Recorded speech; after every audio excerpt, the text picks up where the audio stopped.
오늘 우리에게 주시는 하나님의 말씀은 예레미야 51장 20절에서 32절까지 말씀입니다. 여호와께서 이르시되 너는 나의 철퇴 곧 무기라. 나는 네가 나라들을 분쇄하며 내가 국가들을 멸하며 내가 말과 기마병을 분쇄하며 내가 병거와 병거대를 부수며 네가 남자와 여자를 분쇄하며 네가 노년과 유년을 분쇄하며 네가 청년과 처녀를 분쇄하며 내가 목자와 그 양떼를 분쇄하며 내가 농부와 그 멍에소를 분쇄하며 내가 도백과 태수들을 분쇄하도록 하리로다. 너희 눈앞에서 그들이 시온에서 모든 악을 행한 대로 내가 바벨론과 갈대아 모든 주민에게 갚으리라. 여호와의 말씀이니라. 여호와의 말씀이니라. 곧 세계를 멸하는 멸망의 사나 보라. 나는 내 원수라. 나의 손을 내 위에 펴서 너를 바위에서 굴리고 너로 불탄 산이 되게 할 것이니 사람이 내게서 집 모퉁이 돌이나 기초돌을 취하지 아니할 것이요 너는 영원히 황무지가 될 것이니라. 여호와의 말씀이니라. 땅에 깃발을 세우며 나라들 가운데에 나팔을 불어서 나라들을 동원시켜 그를 치며 아라랏과 민니와 아스그나스의 나라를 불러 모아 그를 치며 사무관을 세우고 그를 치되 극성스러운 메뚜기같이 그 말들을 몰아오게 하라. 무백성 곧 메대 사람의 왕들과 그 도백들과 그 모든 태수와 그 관할하는 모든 땅을 시켜 그를 치게 하라. 땅이 진동하며 소용돌이 치나니 이는 여호와께서 바벨론을 쳐서 그 땅으로 황폐하여 주민이 없게 할 계획이 섰음이라. 바벨론의 용사는 싸움을 그치고 그들의 요새에 머무르나 기력이 쇠하여 여인같이 되며 그들의 거처는 불타고 그 문빗장은 부러졌으며 보발꾼은 보발꾼을 맞으려고 달리며 전령은 전령을 맞으려고 달려가 바벨론의 왕에게 전하기를 그 성읍 사방이 함락되었으며 모든 나루는 빼앗겼으며 갈대밭이 불탔으며 군사들이 겁에 질렸더이다 하리라. 아멘.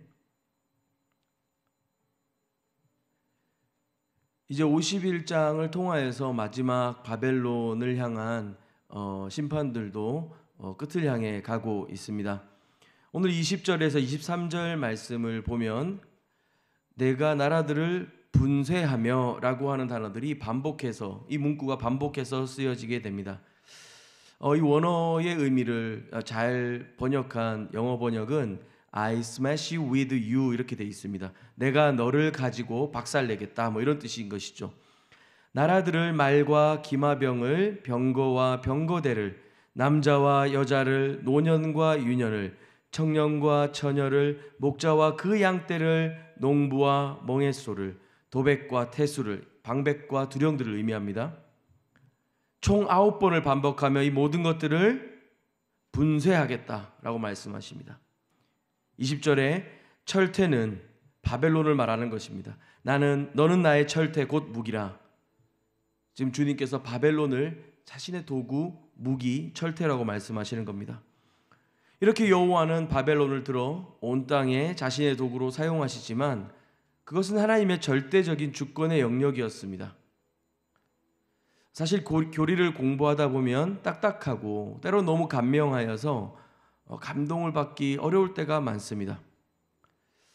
그런데 하루는 이 하나님이 무한히 주권적이시고 궁극적이시며 자유로우시다라고 하는 이 교리 문장이 제 마음속 깊이 위로로 다가온 적이 있었습니다.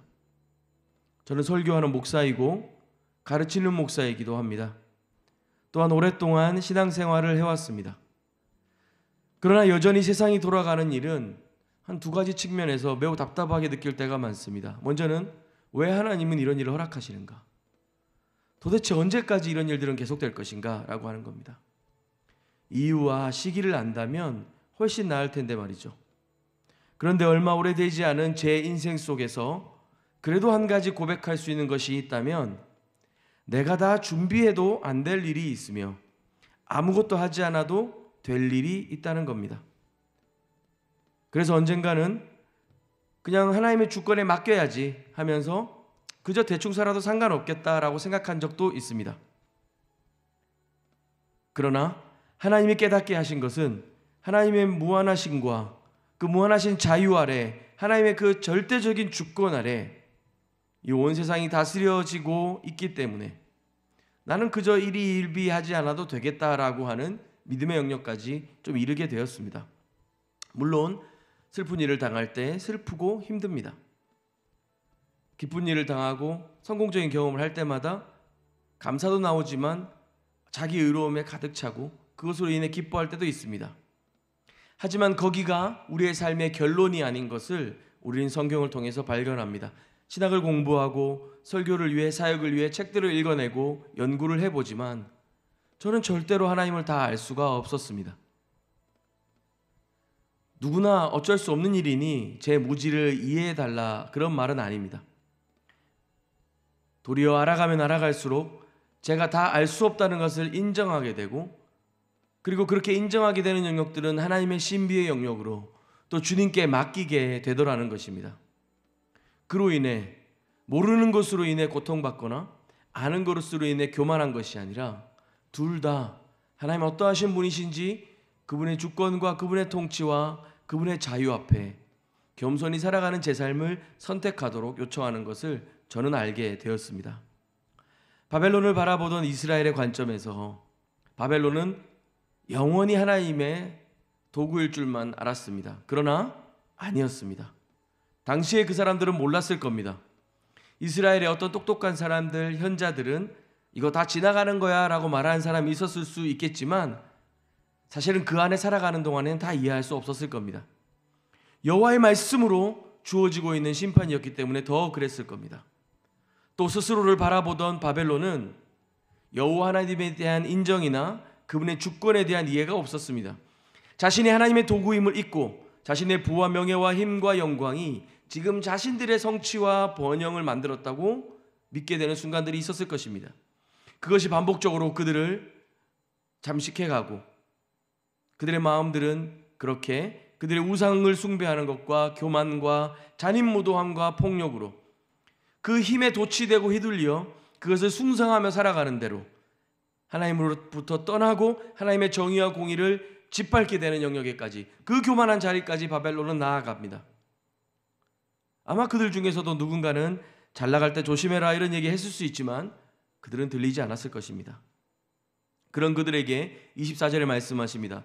너희 눈앞에서 그들이 시온에서 모든 악을 행한 대로 내가 바벨론과 갈대아 모든 주민에게 갚으리라 여호와의 말씀이니라. 25절입니다.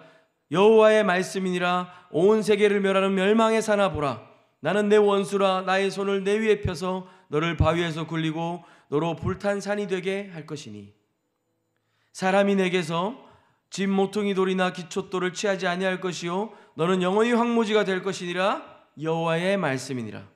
24, 25, 26절에 세 번이나 여호와의 말씀이니라 라고 하는 문구가 반복됩니다. 성경에 자주 등장하기 때문에 그렇게 신경 쓰지 않으실 수도 있겠습니다만 이 직전 본문에 내가 너를 들어 9번이나 바벨론을 통하여서 이 땅을 분쇄시키고 이 땅 모든 것들을 박살내겠다고 말씀하신 그분이 세 번 반복하여 여호와의 말씀이니라. 저는 이 본문이 제 마음 꽉 차게 들어오는 것을 느꼈습니다. 바벨론을 들어 심판의 도구로 철퇴로 온 땅을 분쇄시키십니다. 그랬을지라도 도구의 주인을 멸시하고 교만해진 그 도구는 그가 행한 악으로 인하여 하나님으로부터 보응을 받습니다.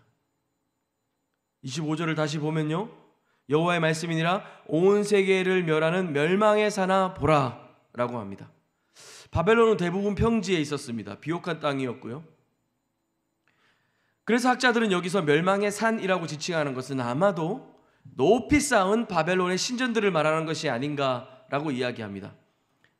그런 관점에서 보면 좀 이해가 됩니다. 높이 쌓아 올린 그들의 그 신전들처럼 그렇게 높아져 버린 바벨론을 하나님께서 낮추시겠다는 말씀입니다. 바위에서 굴려버리고 불탄 산이 되게 하시겠다는 겁니다. 너무나도 완전한 멸망을 말씀하시는 거죠. 영원히 황무지가 되어 어떤 기초도 남아있지 못하게 될 것입니다. 다시 읽진 않겠지만 27절 이하 32절까지 본문은 예상된 전쟁의 결과입니다. 영원할 것 같았던 바벨론은 메대를 통해 무너집니다. 바벨론이 고대 근동을 다니면서 온 땅을 진동하며 그 백성들이 방어할 기력도 없이 주저앉게 만들었던 것처럼 그들 또한 들려오는 모든 소식에 의해 그들에게 좋은 소식이 하나도 없던 것입니다. 불행하고 공포 그 자체인 것을 발견하며 그냥 그렇게 녹아집니다. 오늘 바벨론은 사실 50장부터 51장 절수도 굉장히 많습니다. 거의 100절이 넘는데요. 매우 긴 분량으로 이 10개의 나라의 심판의 마지막 피날레를 장식합니다. 그 내용들은 너무 생생해서 영화로 만들 수도 있을 것 같습니다. 그런데 여러분, 사실 이 바벨론의 심판과 멸망에 대한 말씀은 바벨론 사람들은 듣지 못했습니다. 이 예레미야의 예언과 심판의 말씀을 들었던 독자, 청자들은 누구였을까요? 이스라엘이었습니다. 그것도 망해가고 짓밟히는 이스라엘이었습니다. 바벨론 또한 하나님의 도구였고, 그러나 주인인 여호와를 멸시하는 이 바벨론이 그들이 행한 대로 주께서 갚으실 거라는 말씀을 누가 듣습니까? 망해가고 있는 이스라엘이 듣습니다. 이렇게 무너지고 있는 이스라엘을 조롱하고 조소하며 또 그 일에 가담하기까지 했던 이 주변 국가, 이 열방에 대한 심판의 말씀을 누가 듣습니까? 이스라엘이 듣고 있습니다. 이스라엘을 향한 열방에 대한 하나님의 뜻을 예레미야는 대언하고 있는 것입니다. 이 선포는 하나님의 열방의 온 역사를 주관하고 계심을 드러내는 것이고, 망해가고 쓰러져가는 이스라엘로 하여금 너희 하나님이 어떠하신 분이신지를 기억하고 다시 붙잡으라 하는 요청인 것입니다.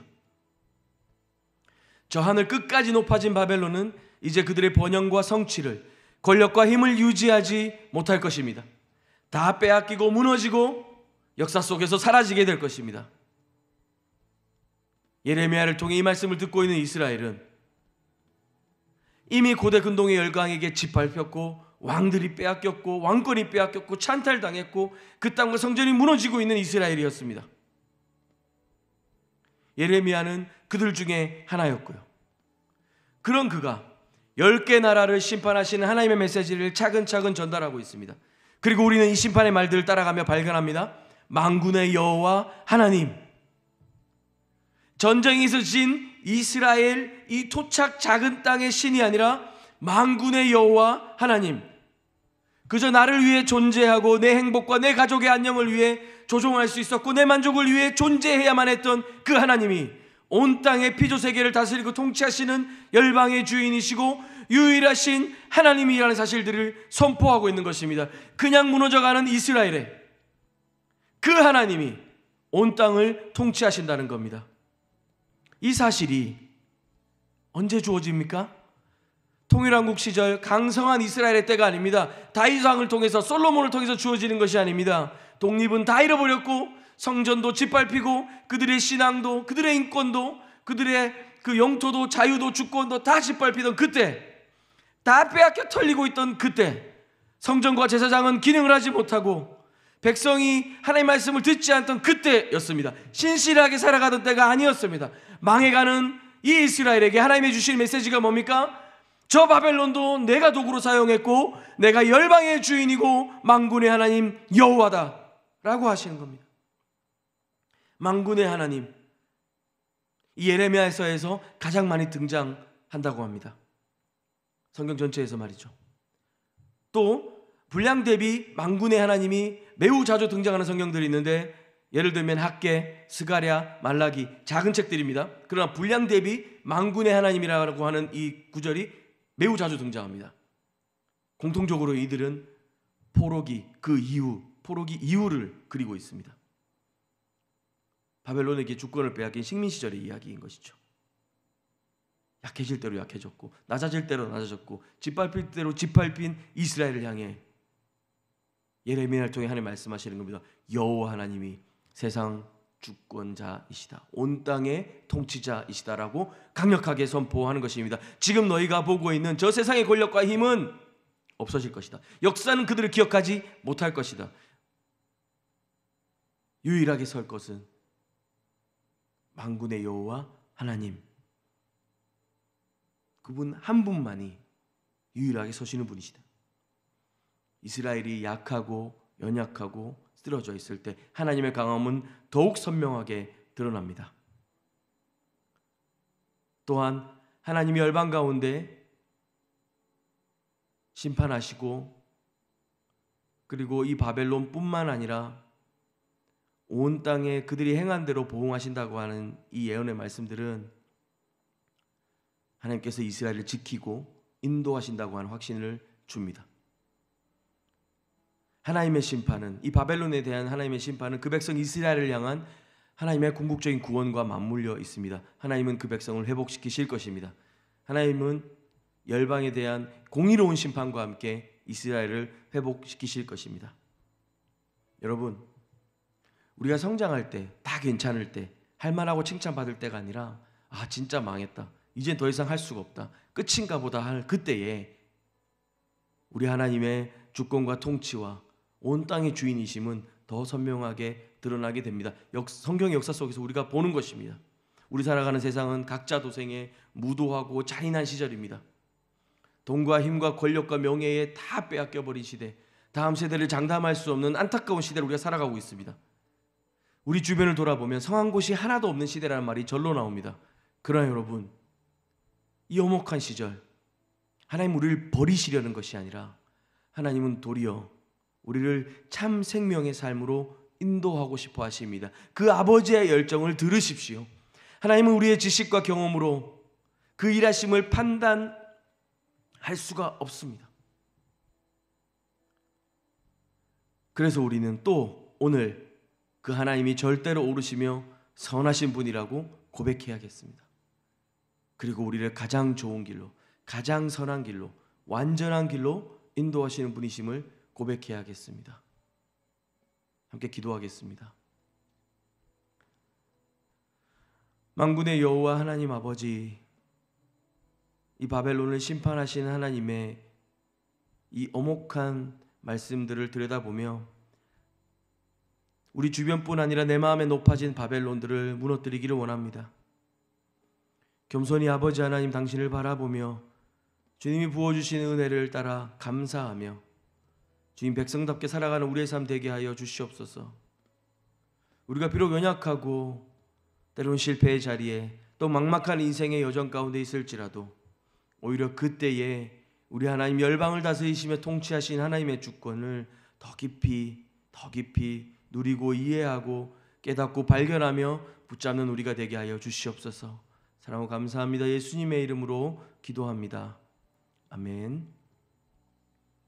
우리 함께 기도할 텐데요, 먼저는 다 알 수 없는 하나님의 계획과 일하심을 우리가 믿음의 눈으로 볼 수 있도록 하나님과 인격적인 만남과 교제 속에서 더욱 친밀하게 동행하는 우리의 매일매일 될 수 있도록 그 은혜를 구하며 기도했으면 좋겠습니다.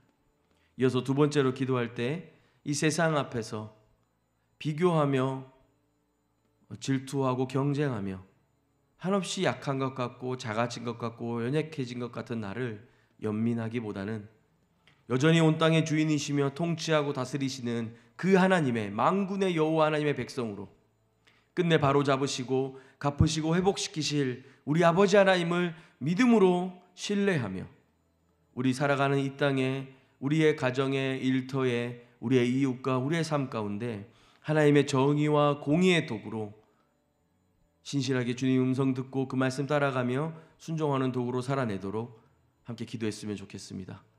두 가지 제목으로 기도하신 후에 개인의 기도로 나아가도록 하겠습니다.